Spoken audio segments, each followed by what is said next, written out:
bienvenue à tous. Je suis Marietta Barré, infirmière à l'ISTF. Je suis accompagnée aujourd'hui de Madame Lorraine Basile, pardon, technicienne HSE, et de Claire Girard, technicienne HSE, IPRP, comme Madame Basile. Nous sommes là pour vous conseiller différentes choses dans les cafés, hôtels, restaurants. En lien avec les annonces qui ont été faites hier par le Premier ministre. Donc, nous avons choisi de vous parler tout d'abord de la maladie, ce que c'est que la Covid-19, des gestes barrières, de la distanciation sociale. Ensuite, je passerai la main à mes collègues pour les mesures de prévention. Et enfin, on discutera de l'appui que vous pouvez avoir du service de santé au travail. Donc, surtout, n'hésitez pas pendant tout le long de l'intervention, si vous avez des questions, oups, je vais juste arrêter la vidéo. Petite Voilà. précision par rapport au diaporama, hein, on vous le transmettra juste après le webinaire. Donc, si vous souhaitez le support, il n'y a pas de souci. Ok. Donc ça marche. Donc, les différents symptômes de la pathologie, je pense que vous connaissez. On peut avoir de la fièvre, des maux de tête, de la toux, de la perte de goût, de l'odorat, des difficultés à respirer, des courbatures, même parfois des diarrhées. Donc, il y a à la fois ces symptômes et il y a toute une partie de la population qui est totalement asymptomatique et donc elle ne présentera pas du tout de symptômes, ce qui peut être le plus dangereux, on va dire, parce qu'on peut transmettre la maladie sans rendre compte. À ça va s'ajouter ce qu'on appelle des groupes à risque, c'est-à-dire que des personnes peuvent être plus sensibles ou peuvent aggraver la pathologie. Donc, ça va être pour les personnes qui ont un indice de masse corporelle supérieur à 30. Donc, c'est un ratio entre le poids et la taille. La prise de certains traitements et certains médicaments aussi peut entraîner une aggravation de la maladie et certaines maladies chroniques. On peut avoir par exemple le diabète qui peut aggraver ce type de pathologie ou l'hypertension. Donc, comment va se transmettre la maladie? Donc, on va avoir ce qu'on appelle la transmission directe qui va se faire par l'intermédiaire de gouttelettes que l'on va retrouver par les postillons ou par le nez, en fait, quand on va éternuer, quand on va respirer un peu fort. Donc, on a un petit film qui résume bien cette transmission directe. Donc, on va juste lancer le film. Alors, j'espère que vous allez bien entendre. Si jamais il y a un souci de son, n'hésitez pas à le dire.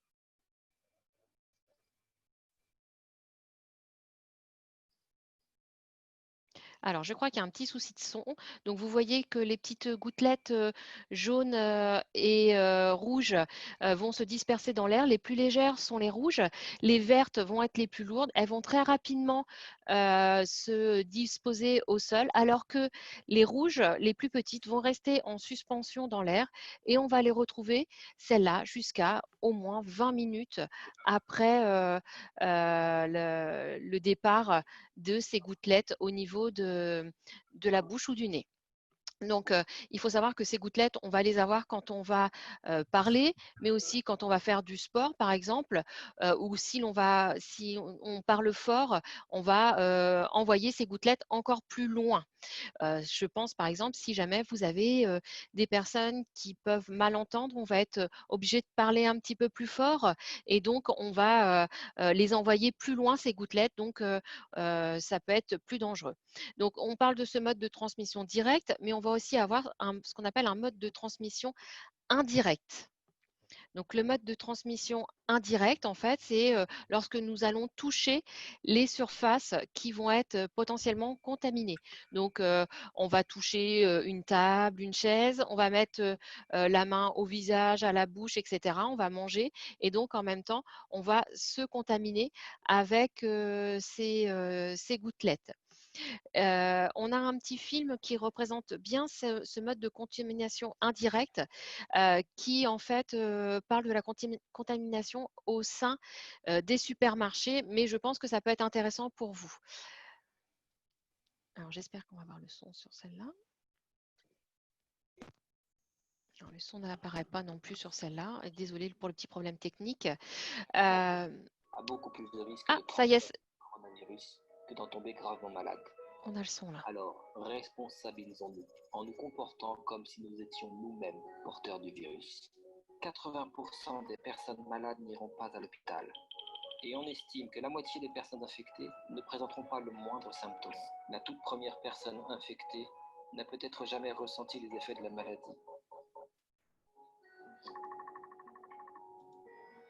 Elle a transmis le virus autour d'elle sans le savoir.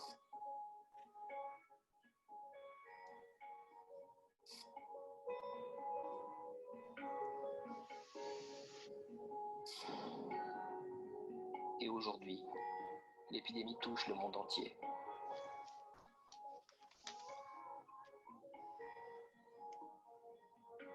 Nous appartenons forcément à une de ces trois catégories. Sujet sain, sujet malade, ou bien porteur et vecteur du virus sans aucun symptôme. Les personnes malades ont tendance à se responsabiliser. Quand elles ne sont pas hospitalisées, elles ne sortent quasiment plus de chez elles.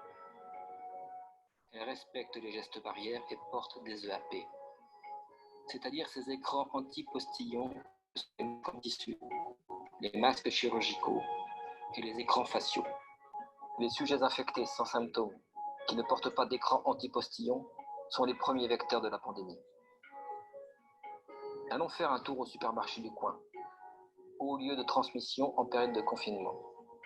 Une personne malade, attentive aux autres, respectueuse des gestes barrières, équipée d'un EAP, est très peu contaminante.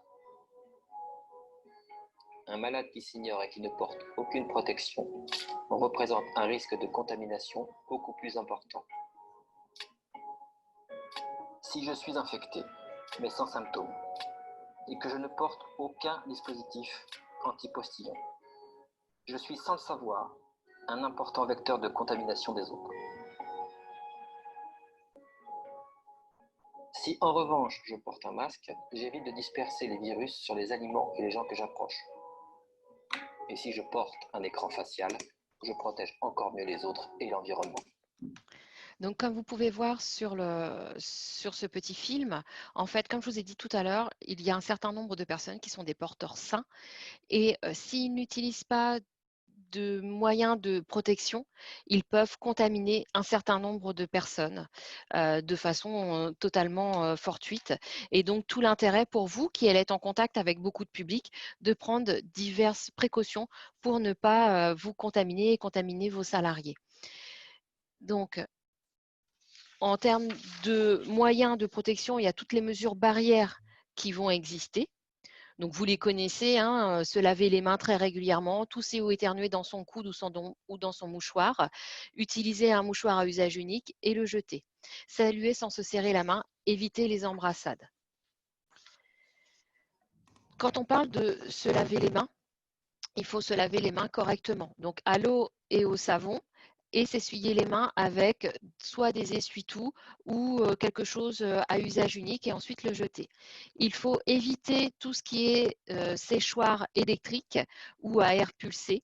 Et aussi, on peut utiliser la solution hydroalcoolique de la même manière que le savon et l'eau. Mais il faut que vous fassiez bien attention à l'endroit où vous stockez vos solutions hydroalcooliques. Il faut savoir que le point éclair de la solution hydroalcoolique est à 23 degrés et donc il y a un risque d'incendie assez important.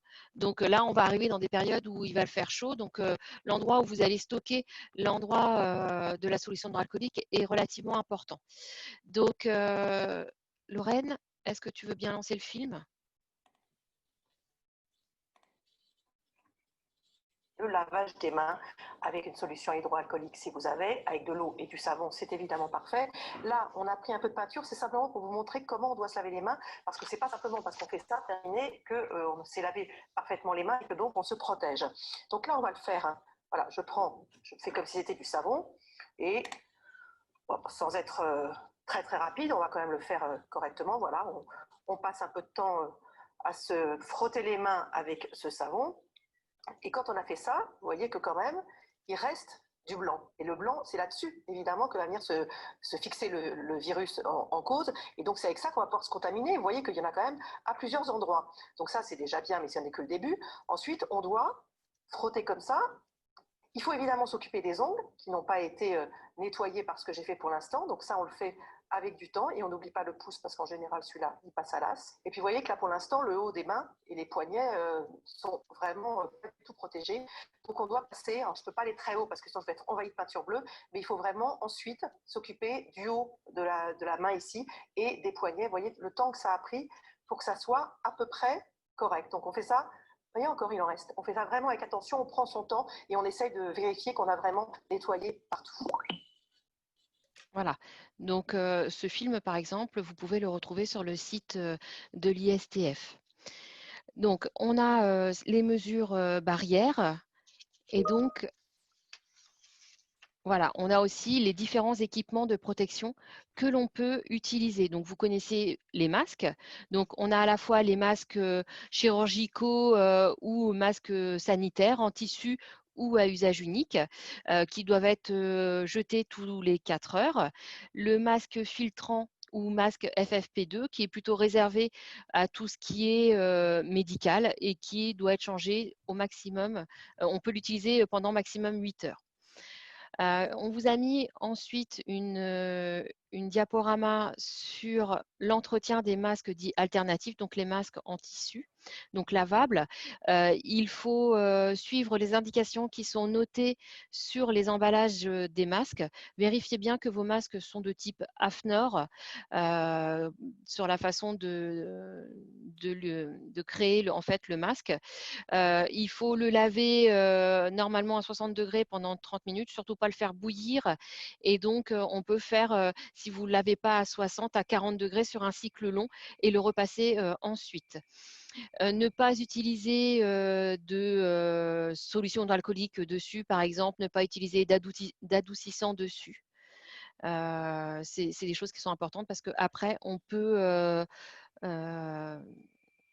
excusez-moi, il y a un problème avec quelqu'un qui essaye de se connecter.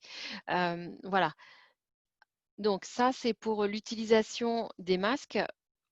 On a un petit film par la suite qui explique comment mettre en place les masques, qui a été fait par le CHU de Nantes.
Donc voilà, le masque, on le porte bien à la fois sur le nez et la bouche. Une fois qu'il est en place, donc on le met bien en place avec les élastiques et une fois qu'il est en place, on n'y touche pas. On n'essaye pas de le remettre en place tout le temps avec les lunettes, la buée, etc. Donc il faut bien faire attention à tout ça, c'est très important parce qu'il peut être contaminé à l'extérieur. Donc, on a parlé des masques, mais si vous avez vu tout à l'heure dans le film, ils vous ont parlé aussi des visières.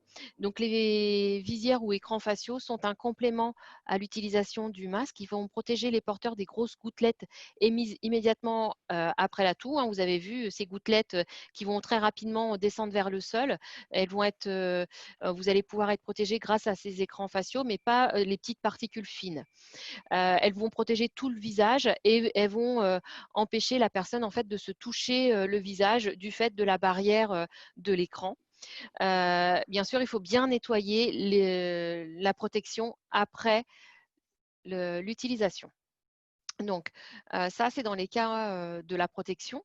Si jamais vous avez des salariés qui présentent les symptômes sur le lieu de travail, eh bien, dans ces cas-là, il faudra l'isoler, protéger, il faudra qu'il appelle son médecin traitant ou les numéros d'urgence et il faudra nettoyer son poste de travail et identifier potentiellement les personnes qui ont été en contact avec lui.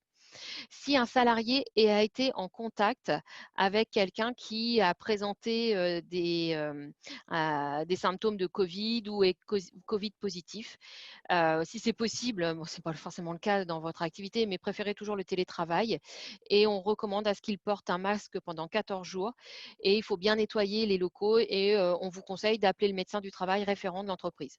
Vous retrouvez bien sûr les coordonnées du médecin référent de votre entreprise sur le portail adhérent qui est mis à votre disposition.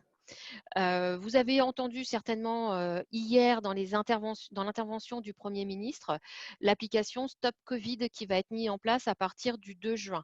Donc, ce sera une application que l'on va devoir télécharger, enfin c'est à titre volontaire que l'on peut télécharger cette application pour en fait être informé si on a été en contact avec des personnes qui ont eu le Covid et si on a été dans un contact étroit avec cette personne, c'est-à-dire à moins d'1 mètre pendant 15 minutes. Donc, vous pouvez très bien conseiller à vos salariés de télécharger cette application, mais vous ne pouvez pas le rendre obligatoire, ce téléchargement d'application. Donc moi, je vais vous parler des mesures de prévention. Donc on s'est principalement basé, peut-être que vous l'avez vu passer, sur le protocole de déconfinement commun qui a été créé par les organisations professionnelles d'employeurs représentants du secteur café, hôtel, restaurant. Donc tout d'abord, on conseille de nommer un référent Covid au sein de l'entreprise. Donc souvent, c'est l'employeur, mais ça peut être aussi un autre salarié. D'échanger avec, si vous avez le comité social économique, c'est-à-dire les ex-délégués du personnel, si vous avez le nombre suffisant d'entreprises pour en avoir, ou sinon d'échanger avec les salariés sur les mesures à mettre en place. Et bien sûr, former les salariés et les nouveaux arrivants aux gestes barrières. Donc là, on a mis donc la photo qui se trouve dans le protocole de confinement qui résume les 10 thématiques à réfléchir pour la réouverture. Donc l'engagement de la direction, la communication des règles et pratiques, la distanciation au sein des équipes, les règles d'hygiène, les règles de nettoyage, désinfection, gestes barrières vis-à-vis des clients, gestion des paiements, surveillance par l'encadrement, gestion des cas suspects et avérés et analyse des risques. Donc tout ça, on va détailler. Par exemple, le cas 9, on l'a déjà détaillé un petit peu avant. Donc voilà. Donc comme vous avez entendu l'annonce du Premier ministre hier, donc à partir du 2 juin, vous pourrez rouvrir vu qu'on est en zone verte. Mais par contre, il y a des mesures à respecter, c'est-à-dire interdiction de consommer debout, donc dans les bars, respecter un sens de circulation au sein des établissements pour limiter les contacts, port du masque obligatoire, donc pour le personnel et les clients s'ils se déplacent. Les tables pourront accueillir au maximum 10 personnes et les tables devront être à une distance d'environ 1 mètre. Alors, donc moi je vais vous parler des mesures de prévention. On va faire par poste, hein. Donc on va démarrer par l'accueil, la réception, le départ des clients. Donc d'abord, il va falloir évaluer en fonction de la superficie de l'établissement le nombre de tables possibles et le nombre de clients pouvant être reçus. En ce qui concerne les réservations, donc on va plutôt les privilégier par téléphone, mail, site web, afin de pouvoir gérer le flux de clientèle. On va limiter les réservations de groupe à 10 personnes maximum, donc. Et puis, on va fixer des heures d'arrivée à respecter afin d'échelonner la présence des clients.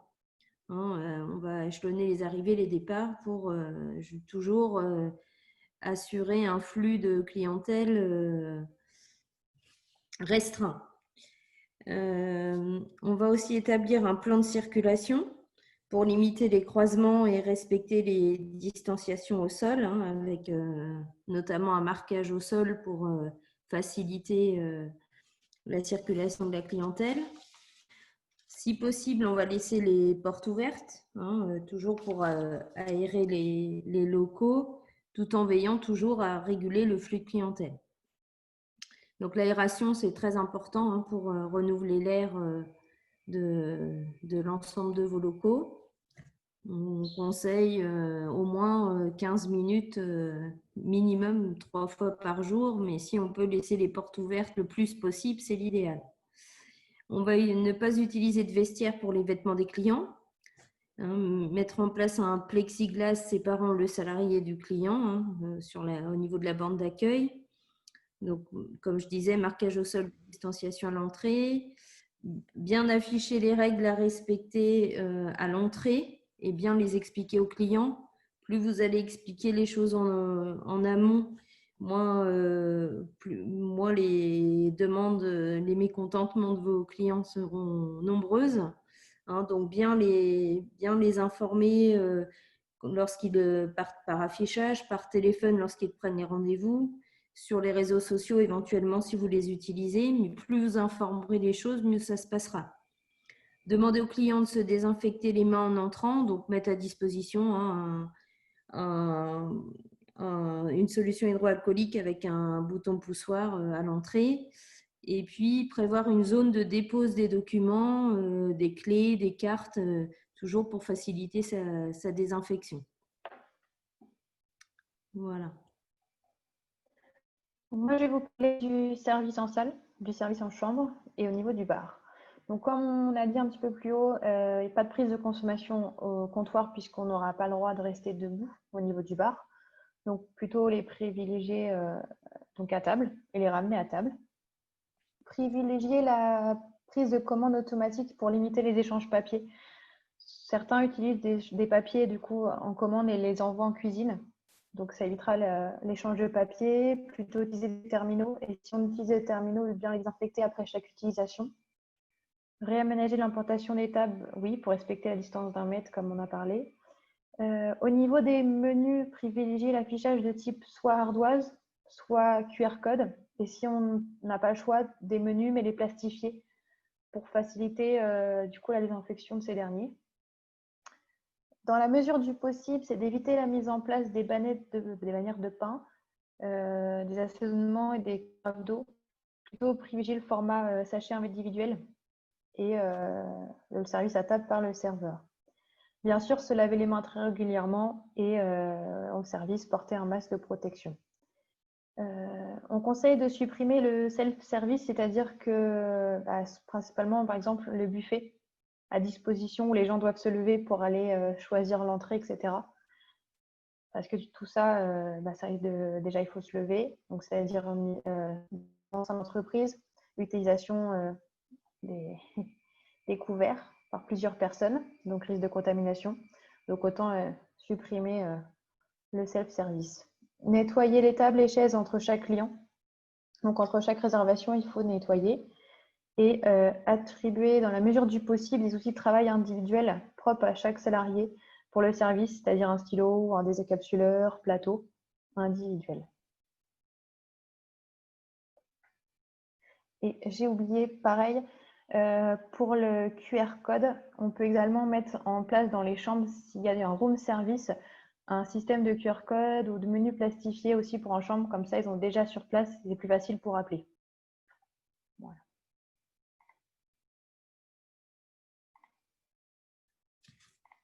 Alors, l'encaissement. Donc, au niveau de l'encaissement, on va privilégier de mettre en place un plexiglas et du gel hydroalcoolique en caisse. Affecter, si c'est possible, une personne exclusivement pour l'encaissement afin d'éviter tout contact entre le produit alimentaire et la monnaie et limiter aussi le nombre d'utilisateurs. En cas d'utilisation par plusieurs personnes de la caisse, bien désinfecter les surfaces entre chaque utilisateur. Privilégier le paiement par carte bancaire sans contact. Le recouvrir d'un film alimentaire éventuellement ou désinfecter le terminal après chaque utilisation avec une lingette désinfectant.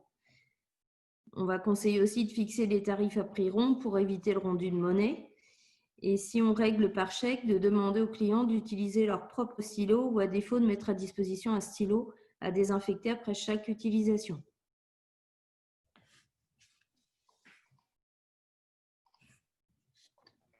Au niveau des réceptions de marchandises et du travail en cuisine, donc à l'arrivée des produits, d'essayer de prévoir une zone de dépôt en extérieur pour éviter le contact entre le livreur et le salarié, qui permet aussi du coup de retirer et de jeter les emballages dans une zone déniée, bien sûr avec un port de gants si au cas où l'emballage est contaminé, et d'ensuite d'enlever ces gants et de bien se laver les mains. Donc en cuisine, limiter le nombre de personnes, donc pour éviter, juste pour respecter la distanciation, et limiter le nombre de places sur la carte. Quand on sera limité au nombre, on ne pourra pas non plus tout faire. Donc définir une tâche précise pour chacun, afin d'éviter l'intercation, c'est un petit peu ce que j'ai dit au-dessus. De préférer des outils de travail propres à chaque cuisinier, donc pour éviter justement de passer le couteau à l'autre. De prévoir des poubelles à commande non manuelles. Pour ceux qui souhaiteraient ou ont mis en place les repas importés, donc limiter la coactivité et le contact avec les livreurs ou les personnes qui viennent réceptionner, prévoir une zone de dépôt des repas déjà emballés avec présence de gel hydroalcoolique et de mettre une commande à genoux pour les éviers, du coup pour éviter de toucher à l'ouverture des éviers. En ce qui concerne le nettoyage des locaux, donc adaptez votre plan de nettoyage avec suivi. Donc il y a une périodicité à déterminer en fonction de votre volume d'activité, évidemment. Lavage de mains, nettoyage des plans de travail, des ustensiles, des poignées, les boutons d'ascenseur, les rampes d'escalier, vos équipements de travail, par exemple, les étagères de stockage, les matières premières, les vêtements de travail, tout ce qui est interrupteur électrique aussi, surtout à ne pas oublier. On va donc laver régulièrement les zones fréquemment touchées par vos clients, comme les terminaux de paiement, tout ce qui est poignées, chaises, banquettes, tables. On va aussi identifier l'étape désinfectée éventuellement par un marquage, type chevalet, tel que vous mettez réservé, mettre que c'est désinfecté pour informer le client et les salariés finalement. Privilégier les nappes, serviettes, essuie-mains jetables, sinon les laver à 60 degrés minimum. Privilégier également le lavage à haute température pour la vaisselle. Si votre lave-verre ne permet pas un séchage complet, essayez de sécher la vaisselle à l'air libre si possible. Pour les petites surfaces, donc, on va parler des téléphones portables, les télécommandes, vos claviers, les souris d'ordinateur, tout ce qui est petit appareil. On va les désinfecter avec des lingettes imprégnées d'alcool à 70%. Pour le ménage du soir, donc préférez le lavage à l'humide dans la mesure du possible. Sinon, utilisez un aspirateur. Donc, il est conseillé dans le cadre du Covid un filtre HEPA. Donc, c'est en fait l'aspirateur remet en suspension les particules fines.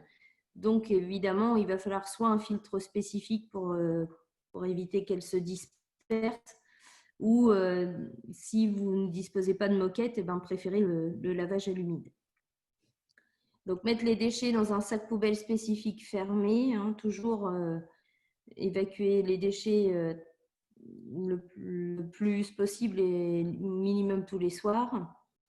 Les sanitaires, donc les proposer uniquement sur demande pour nettoyer après chaque passage de clientèle pour vraiment faire une désinfection complète de vos sanitaires.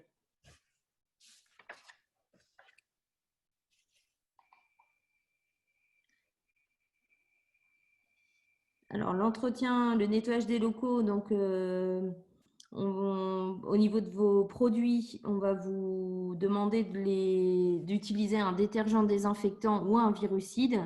Donc, il y a une norme qui a été spécifique, le NF 14476. Donc, ça peut être indiqué sur vos produits que vous utilisez. Ou éventuellement l'eau de Javel est un très bon virucide et est efficace pour le Covid. Donc, par contre, l'eau de Javel, effectivement, il faut qu'elle soit diluée avec un dosage bien particulier pour remplir son rôle.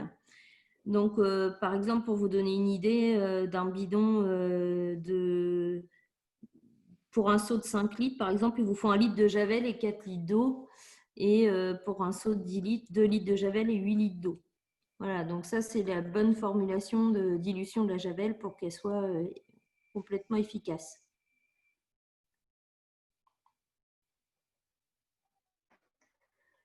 Donc là, moi, je vais vous parler des femmes de chambre.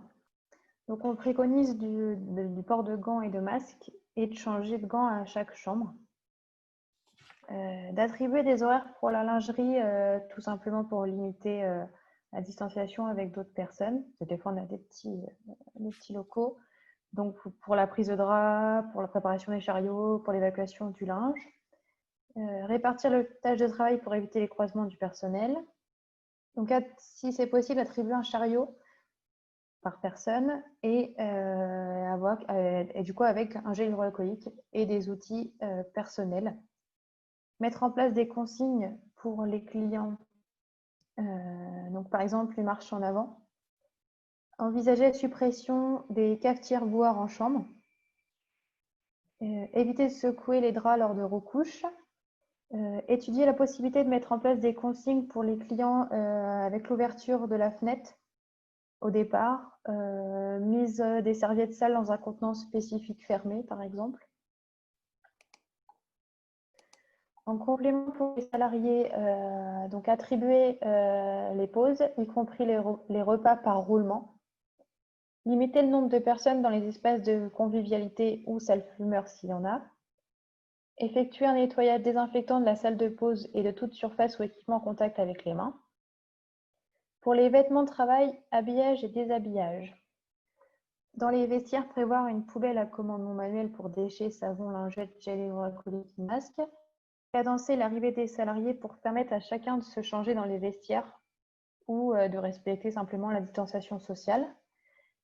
Prévoir des vêtements de travail à usage unique ou sur blouse, ou prévoir un changement de vêtements à chaque prise de poste.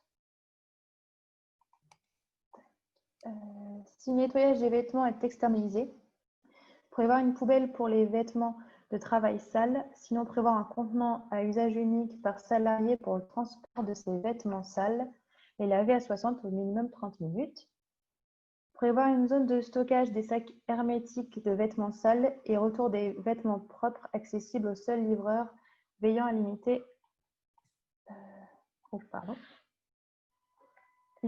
la coactivité à défaut respecter les distances minimales. Assurer l'approvisionnement permanent en consommables, gel hydroalcoolique, masques, gants, lingettes, produits désinfectants. Donc procéder à des retours et partage d'expériences des aléas en fin de journée avec les salariés, par exemple. Donc, pendant la pandémie, suspendre de préférence l'utilisation des fontaines à eau à profit de bouteilles individuelles. Donc là, on répète la même chose, respecter les barrières et la distanciation sociale, porter le masque, identifier les personnes vulnérables. Au tout début, on a parlé qu'il y avait des personnes qui potentiellement étaient vulnérables, donc identifier si vous en aviez dans vos salariés. Mettre en place des affiches sur le lieu de travail. Par exemple, on vous a mis en bas des exemples d'affiches qui pourraient être affichées. En fait, ils sont juste tout simplement retrouvés sur le site de l'INRS. Donc, le lavage des mains, comment mettre un masque, comment le jeter, les mesures barrières dans la salle de pause, au travail. Et former les nouveaux arrivants des mesures à respecter au sein de l'entreprise. Oui, donc l'ISTF, sur le site, vous pouvez retrouver différents éléments, différentes brochures que vous pouvez télécharger. Par exemple, vous avez une fiche sur le tabac et le Covid que vous pouvez retrouver. Il y a aussi les liens vers les fiches métiers qui ont été émises par le ministère du Travail aussi. Donc, il ne faut pas hésiter à aller voir sur le site de l'ISTF ainsi que sur le portail adhérent, à la fois pour gérer vos rendez-vous médicaux, mais aussi pour contacter les équipes qui travaillent pour vous. Donc, à la fois le médecin du travail, l'infirmier ou les IPRP qui vont travailler pour vous.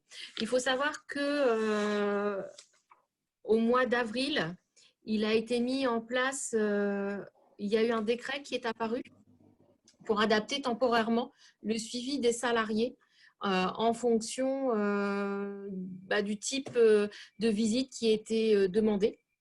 Donc, n'hésitez surtout pas, vous avez le tableau en fait récapitulatif.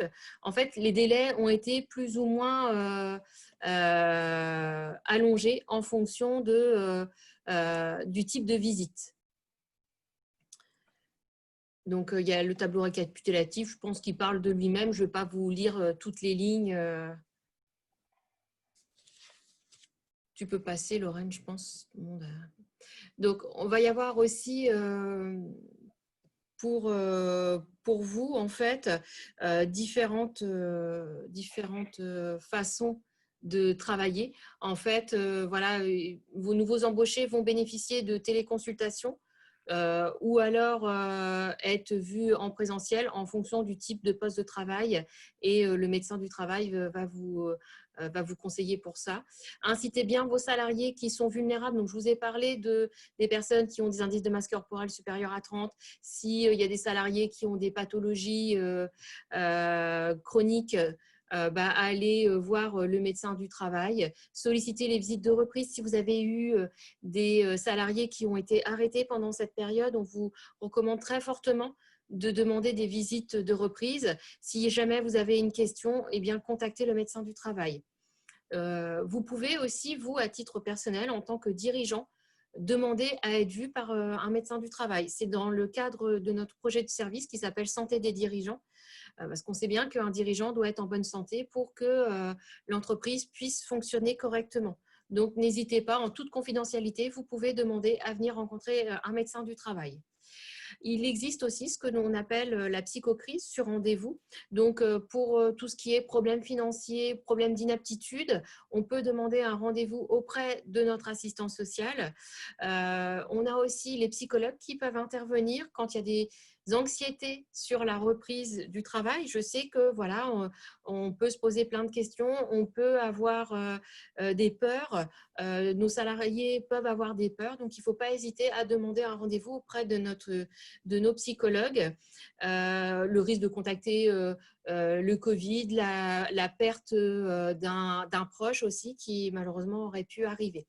Donc voilà, tout ça, l'ISTF peut vous l'apporter, c'est compris dans votre cotisation annuelle. On peut aussi mettre en place des sensibilisations pour vos salariés en visioconférence. On l'a déjà fait, on peut le refaire encore sur différents thèmes, donc les moyens de protection, le port des masques.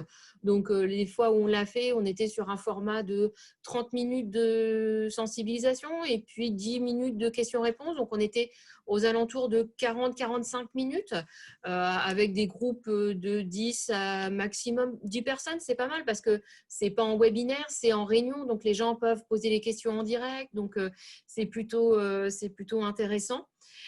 Et puis, vous pouvez demander des conseils sur l'évaluation des risques pour vous aider à mettre les moyens de protection en place, vous aider dans le document unique. Donc, je vais laisser la parole à Claire pour parler du document unique. Donc, le document unique, donc, pour un petit rappel, c'est obligatoire depuis 2001 pour l'ensemble des entreprises, dès l'instant que vous avez au moins un salarié. Donc, c'est un document qui est à mettre en place et à mettre à jour au moins une fois par an ou lorsqu'il y a des modifications au sein de votre entreprise ou bien sûr là, dans le cadre du Covid, où il y a une mise à jour à réaliser du fait de toutes les modifications d'organisation, par exemple, que vous avez remises en place, les différents des modifications de moyens de protection. Donc, actuellement, vous avez, il faut que vous mettiez à jour votre document unique si ça n'a pas été fait encore. Donc, bien sûr, si vous avez besoin d'aide pour la mise en place de votre document unique, l'équipe IPRP peut vous répondre à toutes vos questions ou n'hésitez pas à nous contacter. Donc, justement, on a fait un webinaire la semaine dernière sur ce sujet. Il y en aura un prochain sur le document unique et Covid-19 jeudi prochain à 14 h. Donc, si vous souhaitez y assister.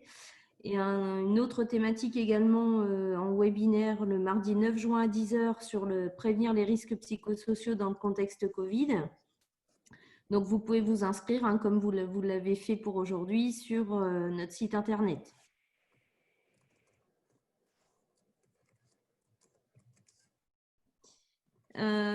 Pour aller un petit peu plus loin pour les informations, hein, nous vous avons mis quelques exemples de sites où vous pouvez trouver de l'information complémentaire.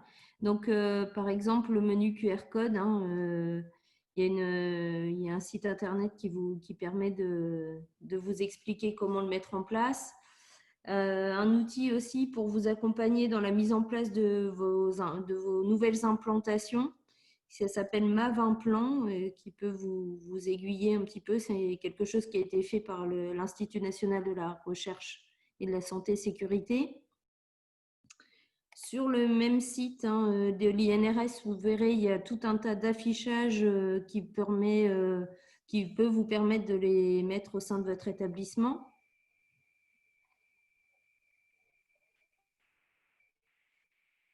Des fiches pratiques également qui ont été faites par les chambres de commerce et d'industrie. Donc, il y en a une sur comment sécuriser ses clients.